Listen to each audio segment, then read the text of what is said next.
Sometimes in these days, we see lots of churches going out there and doing a lot of really cool things for the communities. They go out and they spread food and gifts and Christmas presents and all kinds of different things. But the apostles in the first century, they were faced with a little bit of an issue in Acts chapter 6. In verse 1, it says, "Now in these days, when the disciples were increasing in number, a complaint by the Hellenists rose against the Hebrews, because their widows were being neglected in the daily distribution."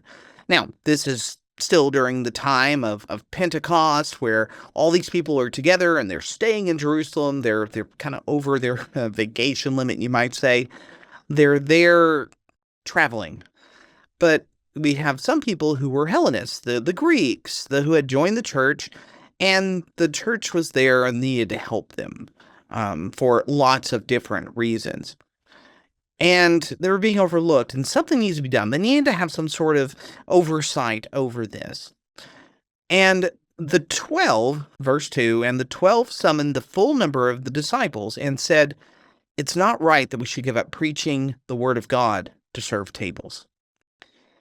Here's the thing. A lot of times, a lot of churches and a lot of preachers will neglect preaching and actually teaching the word of God to do all these extra things. In today's day and age, generally, we don't need a lot of that. Granted, yes, there are a lot of people in need in the world, but members of the church should never be in need because it's taken care of either by the church or by the members of the church. So we're talking about church as far as the local congregation versus individuals. That's fine.